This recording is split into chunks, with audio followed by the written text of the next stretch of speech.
मीरा मिश्रा गोर लगै छी मिथिला।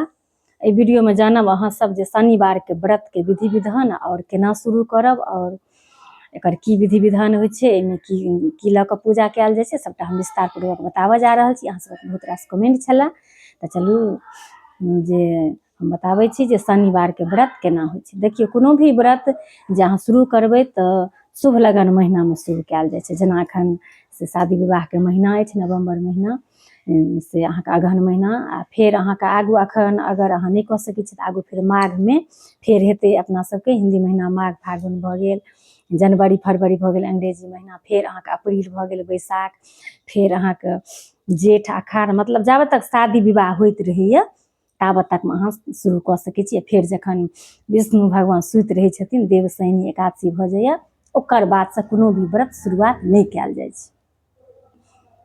और कोनो भी व्रत, शनि व्रत या सोम व्रत या मंगल व्रत या बृहस्पति व्रत कोना करब, सबटाके वीडियो हम अपना चैनल पर धीरे धीरे अपलोड कऽ रहल छी। अहाँ सब बहुत भइयो गेल अछि और हम बहुत करब, अहाँ सब जाकऽ देख सकै छी। जिनका जे व्रत करबाक रहै, हम एकदम जे नॉर्मली जे हम देखने छियै से हम अहाँ सबके बताबऽ जा रहल छी। देखियौ, शनिवार के व्रत एना शुरू कयल जाइ छै जे किनको पंडित पुरोहित कहै छथिन जे अहाँ पर शनि के दशा चलि रहल अछि तऽ तखन लोक करै छथि, या किनको कबुला पाती रहै छै तखन करै छथि, या किनको बहुत से अपन इच्छा होइ छनि कि जे हम करी, एनाहू शनिदेव भगवान हमरा पर प्रसन्न रहथि तऽ करू, तऽ अहाँ कऽ सकै छी।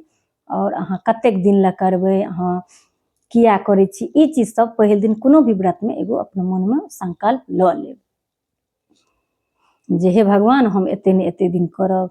आब अहाँ 6 महीना करब कि 1 साल करब कि 2 साल करब कि अहाँ 21टा शनिवार करब, 51टा करब, 101 करब, मतलब अहाँके जे इच्छा हुई अहाँ पर निर्भर करै छै। तऽ अहाँ से जे दिन शुरुआत करब शनिवार के दिन, तऽ ओहि दिन अहाँ संकल्प करब। कोनो भी व्रत अठवारे अगर अहाँ करबै, अठवारे मतलब हर एक हफ्ता में सबटा, तऽ ओहिमे एक दिन पहिले के कोनो विधि विधान नहीं होइ छै। तऽ शनिवार के दिन अहाँ नहा धो कऽ कारी वस्त्र पहिरू, कियाकि शनिदेव के कारी वस्त्र बहुत पसंद छनि। और घर में शनिदेव के मूर्ति के पूजा नहीं कयल जाइए अपना सबके, नहीं, हुनकर स्वरूप छथिन हनुमान जी और भगवान शंकर।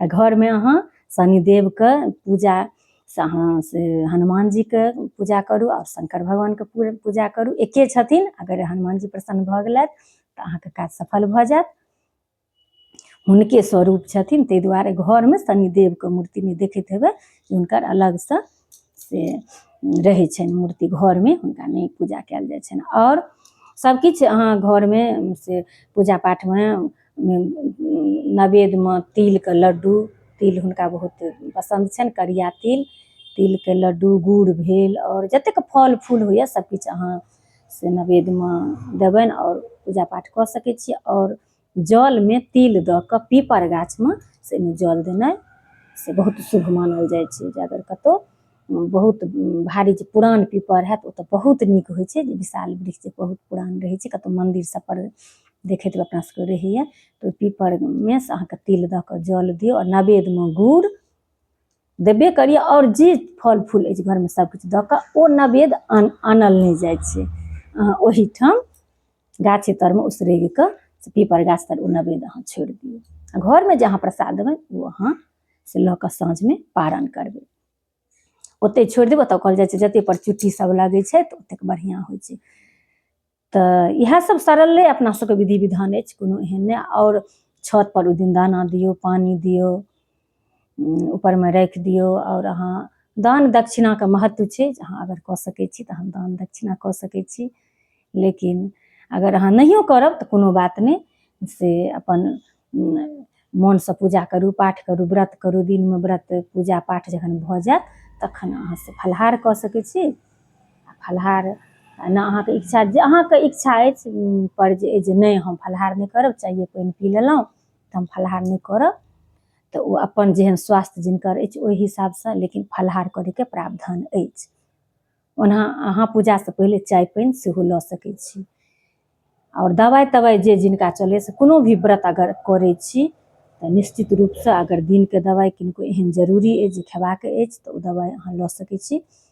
कियाकि ई पंडितो पुरोहित कहै छथिन जे स्वास्थ्य संगे से कोनो खिलवाड़ नहि करबाक चाही। तऽ दबाइ अहाँ लऽ सकै छी अगर कोनो जरूरी दबाइ अछि तऽ। अगर नहि एहन अछि जे नहि आइ नहि खायब तऽ कोनो बात नहि, तऽ तखन अहाँ नहि लेब। तऽ इएह सब विधि विधान छलै हन। बस दिनमे पूजा पाठ केलाके बाद अहाँ फलाहार करू या नहि करू, आओर रातिमे अहाँ अरबा अरबाइन से भोजन करू।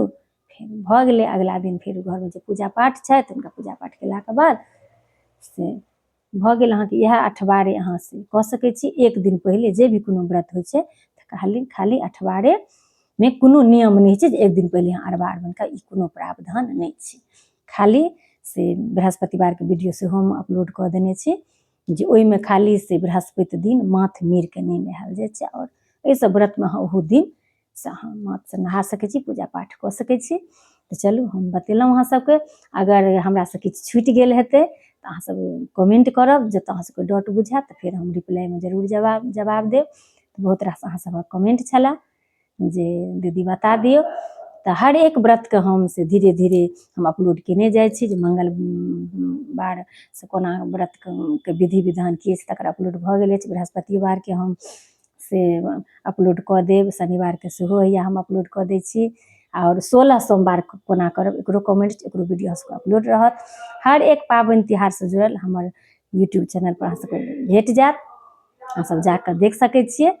आओर जाहिपर अहाँ सब चाहै छियै से कमेंट करब, धीरे धीरे हम सबके फरमाइश पूरा करब। चलू एखन अहाँ सबसँ हम विदा लै छी, मिलै छी बहुत जल्दी अगिला वीडियोमे। ताबत तक लेल जय सिया राम, जय मिथिला धाम।